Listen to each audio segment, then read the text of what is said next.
Olá, olá, olá! Vamos falar sobre o Copom? Para você que está chegando agora, que nunca viu uma reunião pós-Copom, o que estamos fazendo aqui? Estamos discutindo sobre política monetária. Por quê? Porque a gente é chique, né? Num churrasco de família, a gente discute política monetária, entendeu? A gente sabe dessas coisas. Além disso, a gente sabe também que é importante a gente olhar o cenário macroeconômico para decidir em qual título de renda fixa a gente vai investir. Por quê, né? As pessoas que não sabem nada vão virar para você e vão perguntar assim, por que é importante eu saber economia e política monetária para escolher qual título de renda fixa eu vou colocar? Se eu quero um pós, se eu quero um pré, se eu quero IPCA+.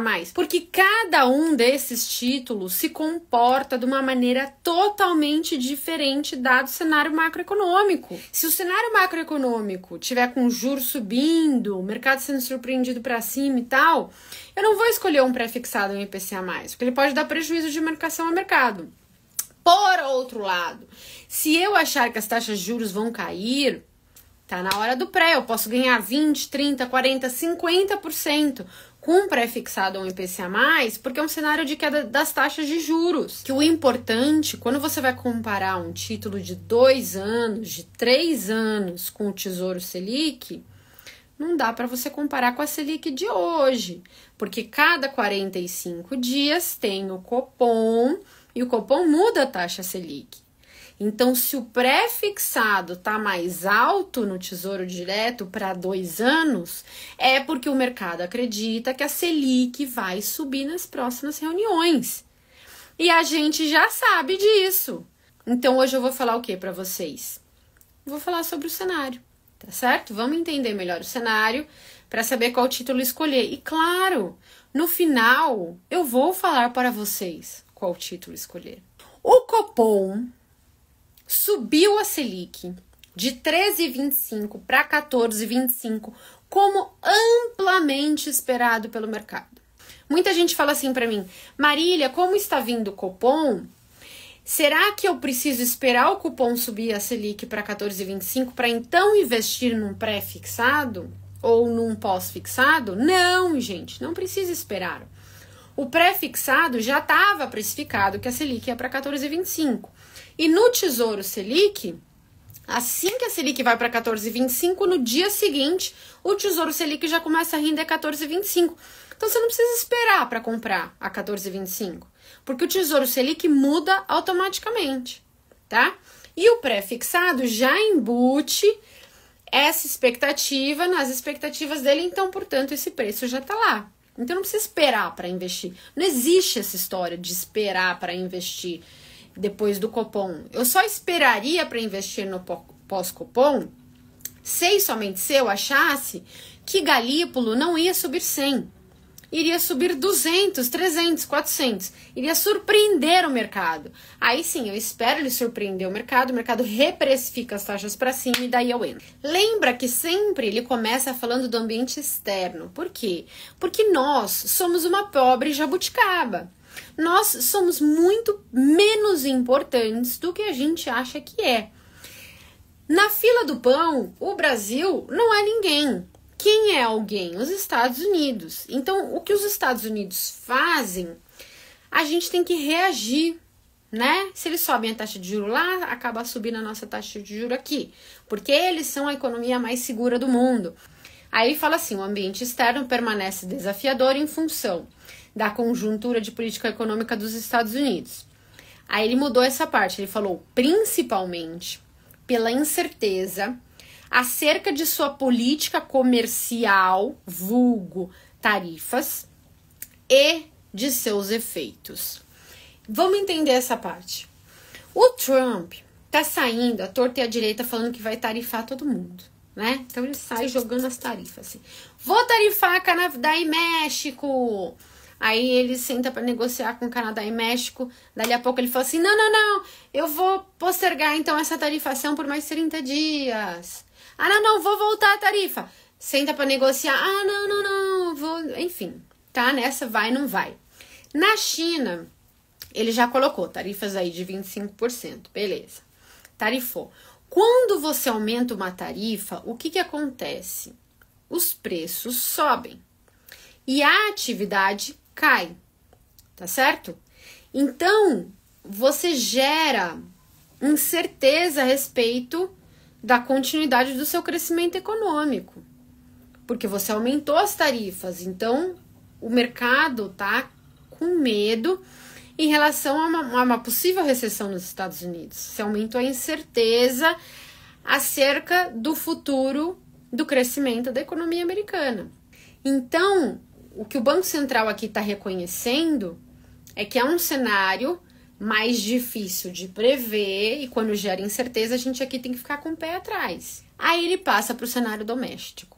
Em relação ao cenário doméstico, o conjunto de indicadores de atividade econômica e do mercado de trabalho tem apresentado dinamismo. O que é isso? A gente está com desemprego nas mínimas históricas, né? Que está em torno de 7,5, mais baixo ainda, tá 6 e pouco. Ou seja, a maioria das pessoas que querem estão empregadas, né? Quem quer tá empregado. E a gente ainda tem uma pressão nos salários, porque quando você tem muita gente empregada, você pressiona os salários para cima, isso gera inflação. Então, uma atividade econômica aquecida, com o mercado de trabalho principalmente aquecido, é muito preocupante para a inflação. O Banco Central, neste caso, precisa desaquecer um pouco a economia para controlar a inflação. Porque a inflação é um bichinho que não pode sair do controle. Caso contrário, as pessoas revisam as expectativas de preços delas para cima, saem reajustando os preços com expectativas maiores, fazendo com que a inflação suba cada vez mais. E a gente entra num espiral inflacionário. Já tivemos hiperinflação no Brasil, não é mesmo? As empresas não investem, os consumidores não acham os produtos. E uma das principais coisas que prejudica a inflação é a própria expectativa de inflação. Então, é muito importante que no menor sinal de desancoragem de expectativas ou de pressão nos salários, atividade muito aquecida, que o Banco Central entre com a política de metas de inflação, controle a inflação para que as pessoas mantenham viva a expectativa de que a inflação não vai passar de um determinado ponto. E aí elas tenham a tranquilidade, a paz de espírito de não ficar reajustando os preços que nem os loucos. Então ele falando, a inflação cheia e as medidas subjacentes mantiveram-se acima da meta de inflação e novamente apresentaram elevação nas divulgações mais recentes. Então o Banco Central vai lá e aumenta a Selic. Você deveria ver um desaquecimento na economia que não está vendo, está vendo muito incipiente. Desemprego nas mínimas e dados de inflação novamente apresentando elevação. Olha que desastre. As expectativas de inflação para 2005 e 2026, lembra que eu falei para vocês, as expectativas de inflação são uma das coisas mais importantes para a inflação de fato. Apuradas pela pesquisa Focus, elevaram-se de forma relevante e situam-se em 5,7 para 2025, antes era 5,5, e 4,5 para 2026, antes era 4,2. E a meta é 3. Né? Então tá todo mundo precificando que o Banco Central não vai cumprir nada da meta dele. Aliás, estão precificando que ele não vai cumprir nada faz tempo. Tá? O Banco Central tá perdendo completamente a credibilidade. Que se o Banco Central perde a credibilidade quando ele fala que vai controlar a inflação, as pessoas param de esperar que a inflação será a meta. E começam a esperar que a inflação será acima da meta. Quanto que eles acham que vai ser a inflação do longuíssimo prazo? Em torno de 4, sendo que a meta é 3. Aí ele fala, o comitê segue acompanhando com atenção os desenvolvimentos da política fiscal e como eles impactam na política monetária e nos ativos financeiros. O que ele está querendo dizer aqui? O governo não está cumprindo aí muito o arcabouço, né? Tá mudando a meta quando não cumpre a meta, fez uns cortes menores do que precisava fazer para cumprir, A meta de 2026 vai ser quase impossível de ser cumprida, não é mesmo? E isso tem impacto nos ativos financeiros. Quais são os impactos? Ora, lembra que quando a Haddad mudou a meta, o dólar não parou de piorar, batendo o pico de 6,30. E aí ele teve que vir a mercado. Primeiro ele falou assim, tá tudo certo no fiscal, não tô nem aí, tá, sabe? O mercado é malvadão, fica exagerando à toa, não sei o que, deu uma de cu, assim, de que não tava nem ligando, beleza. Aí o dólar começou a subir, 5,60, 70, 80, 6, 6,10, 6,20, 6,30 na cara dele. O que acontece quando o dólar sobe, meu povo? O que acontece? Vocês viram? Quando o dólar sobe, olha só que jogada de mestre da instituição chamada mercado, tá? Eu, você, todos nós, Pitu, Samuel, todo mundo que investe. Olha só que jogo de mestre. O dólar começou a subir. Com a alta do dólar, como a gente importa muitas coisas e tem os preços dos alimentos são muito conectados a commodities, a cada 10% de desvalorização cambial, a gente tem uma alta mais ou menos de 1,5% nos preços dos alimentos. O que aconteceu com o preço dos alimentos quando o câmbio foi para 6,30?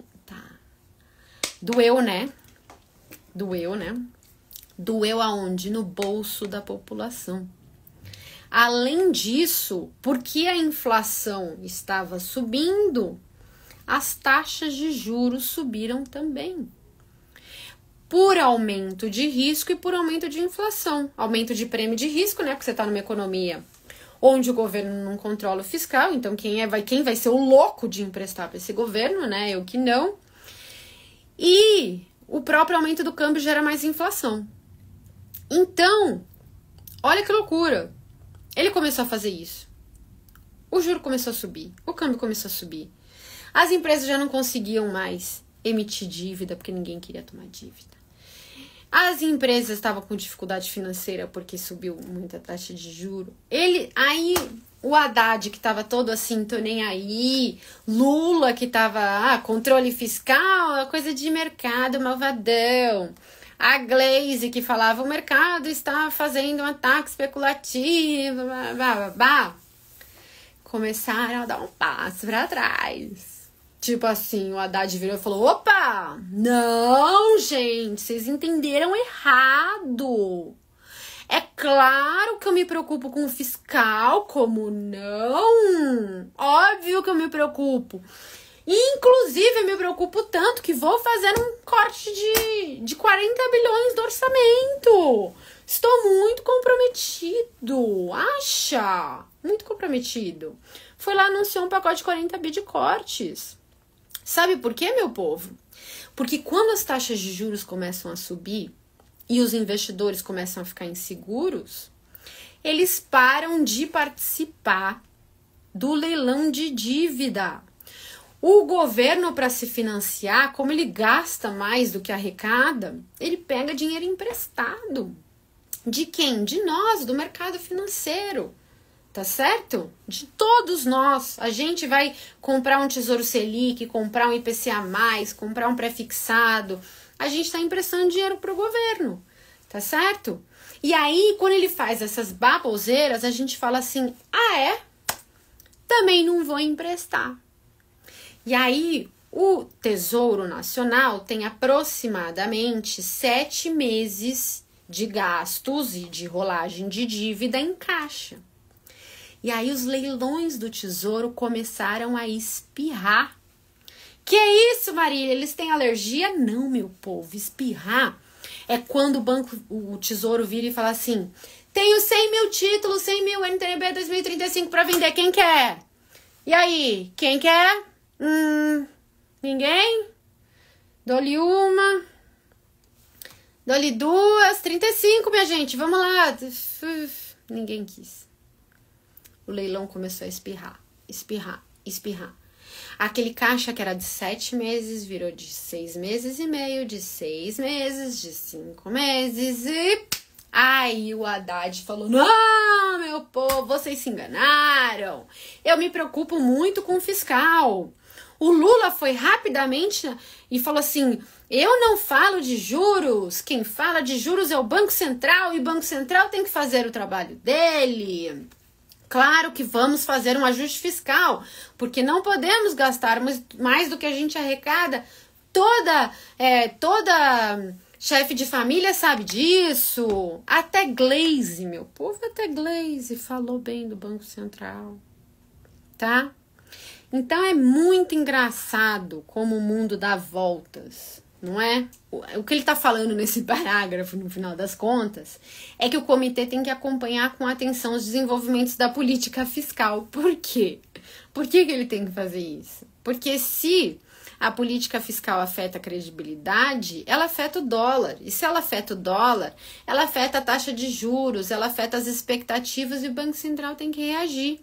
Cabe ao Banco Central ser o bastião, o guardião, a âncora da política monetária. E se o governo não vai fazer a restrição que tem que fazer, cabe ao Banco Central fazer o trabalho sujo de ter que subir juro depois. Então, a Selic está 14,25 por culpa de quem? De Roberto Campos? De Galípolo? De Bolsonaro? Também de Bolsonaro, porque foi ele que subiu o auxílio emergencial para R$600, mas por conta de governos, tá, meu povo? Por conta de governos. Aí ele fala o que ele fez. Então, o Copom decidiu elevar a taxa de juros em 1 ponto percentual para 14,25, blá, blá, blá, blá, blá. E aí, vem o momento que todos estávamos esperando. A gente já sabia que ele ia dar 100 basis points, né? Eu tô até agora enrolando, mas vamos combinar que até agora tudo isso a gente já sabia. A gente tá aqui pra quê?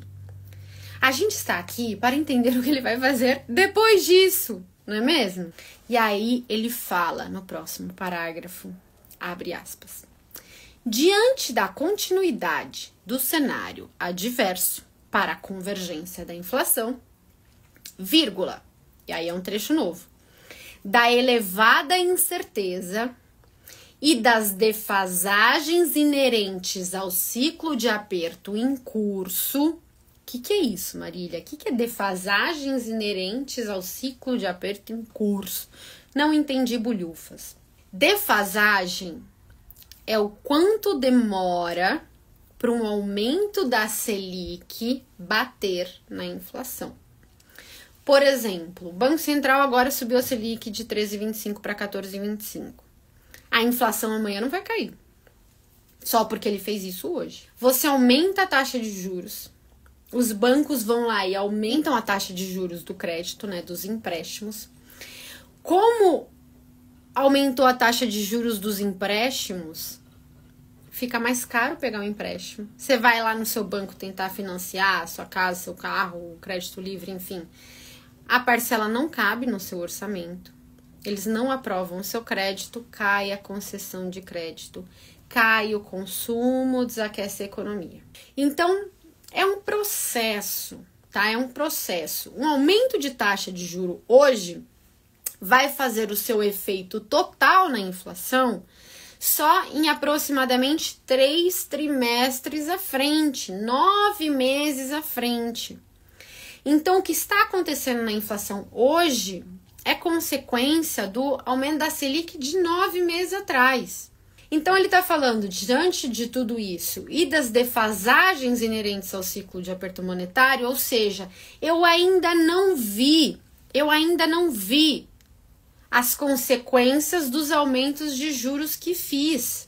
Aí ele fala assim, das defasagens inerentes ao ciclo de aperto monetário em curso, o comitê antevê, em se confirmando o cenário esperado, um ajuste de menor magnitude na próxima reunião. Agora eu pergunto para vocês, espertinhos do churrasco.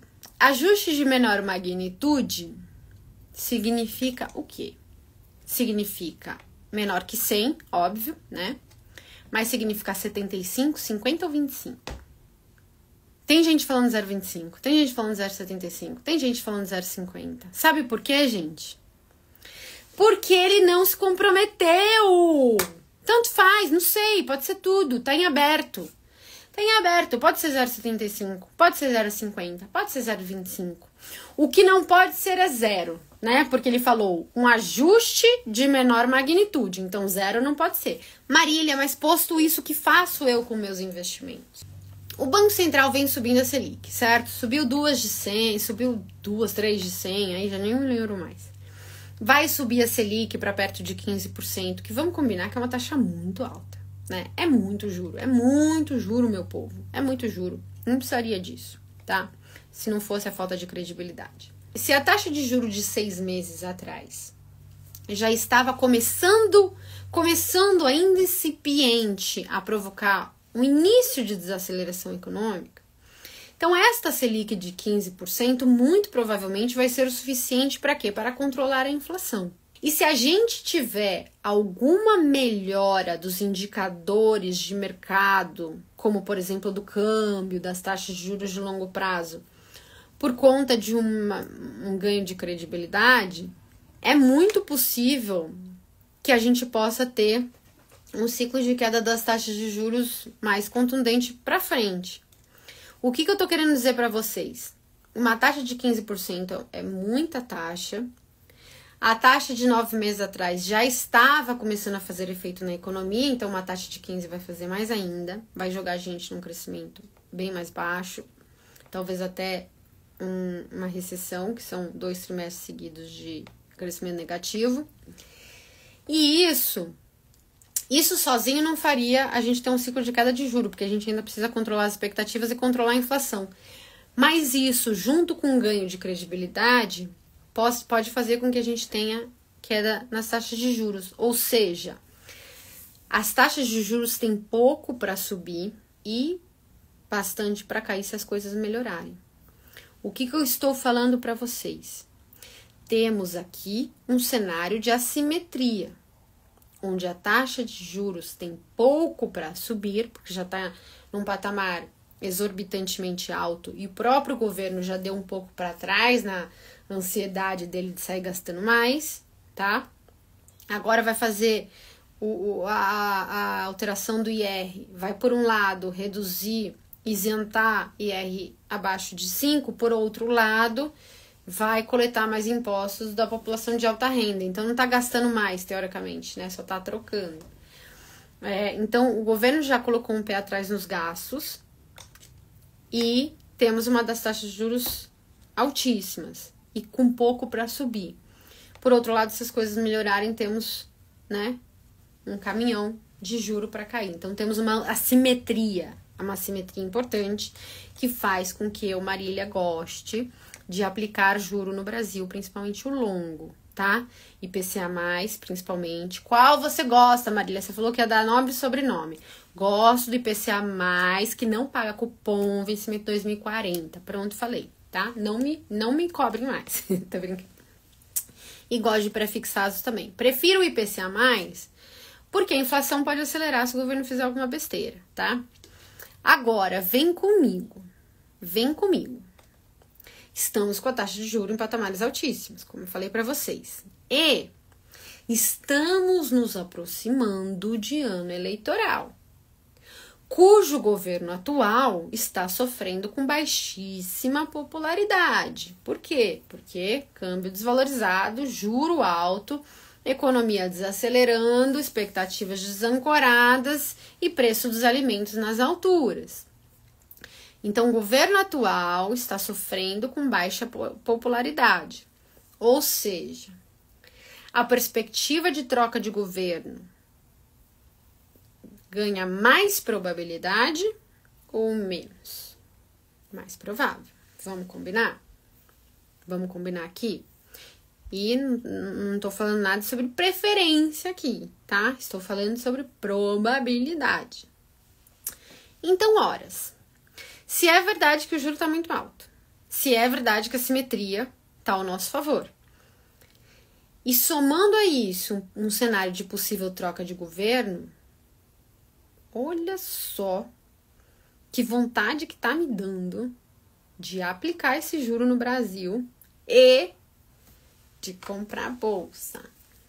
A bolsa está nas mínimas históricas, está em patamar de IPI tão mais baixo do que teve em 2014, né? Que na época da Dilma, ela destruiu a economia. Temos aí Bolsonaro talvez inelegível e um novo candidato, né? Então, poxa, você vê uma população querendo mudança e de repente os candidatos mais antigos, né? Saindo um pouco do jogo. Uma perspectiva de mudança faria muito provavelmente com que a gente tivesse um governo normal. O que é um governo normal? Um governo normal é um governo que começa fazendo restrição fiscal, como inclusive Lula 1 e Lula 2 fizeram. Dilma não.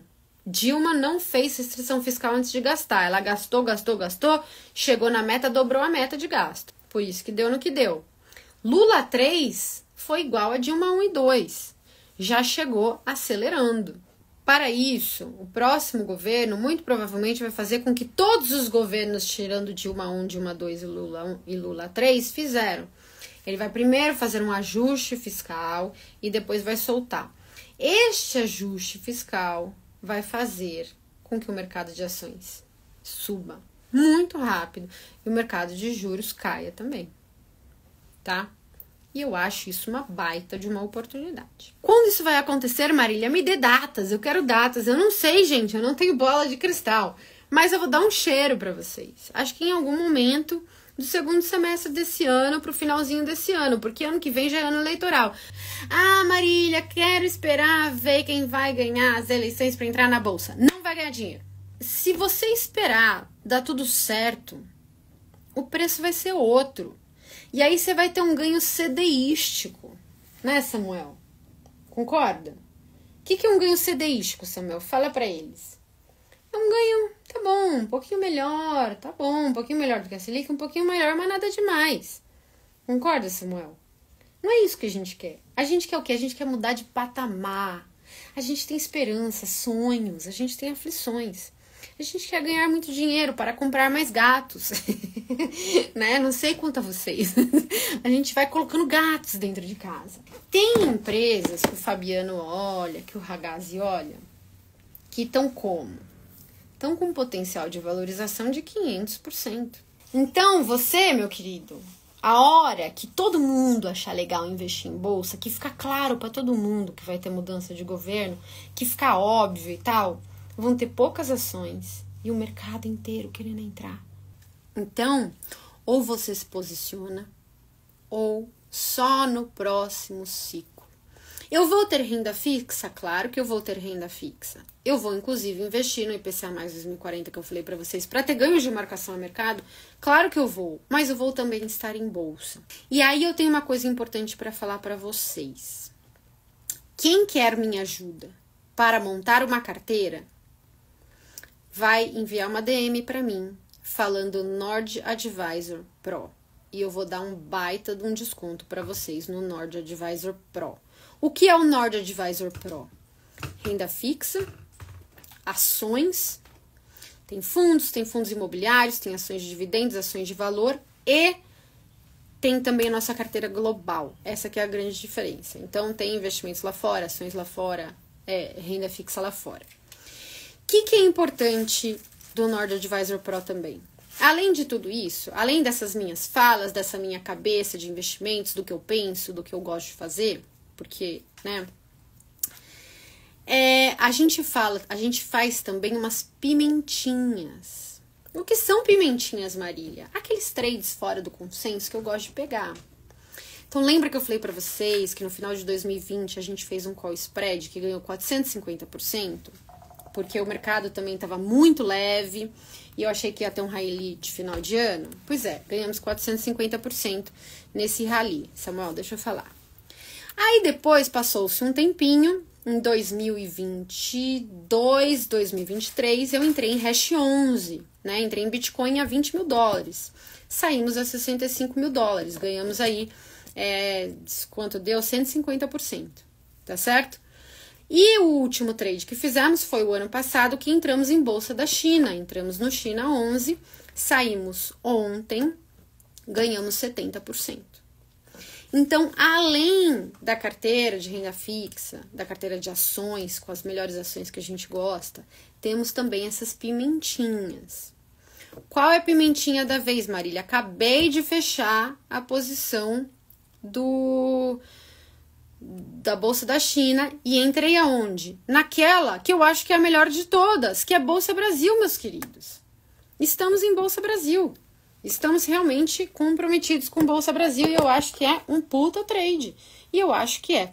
Ah, Marília, tenho medo. Invista apenas aquilo que você aguenta ver oscilar, porque tem risco mesmo, tá? Então, gostou? Tem interesse? Vai na minha DM,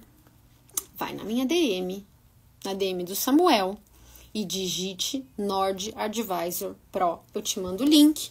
Vai ter aquele desconto super especial para você que sempre assiste a minha live do Pós-Copom, tá? E aí a gente não vai perder essa oportunidade. Quando que vai começar a andar? Quando começar a entrar mais no preço, uma possível troca de governo. Quando que eu acho que isso vai acontecer? Lá pro final do ano. Mas vocês estão percebendo que a todo momento estamos falando sobre eleição. Tarcísio, a todo momento estamos falando sobre isso. Então, eu esperaria até o final do ano para começar a investir? Resposta, não. De forma alguma. Porque a bolsa vai ser assim. Ou você tá dentro, ou você tá fora. Tá bom? E é isso, meu povo. Espero que vocês tenham gostado da nossa reunião pós-Copom. Espero que vocês tenham entendido tudo. E espero que de alguma forma eu tenha ajudado vocês a tomarem melhores decisões de investimento. Muito obrigada a todos e até a próxima reunião do Copom com Samuel, com Pitu e muito mais.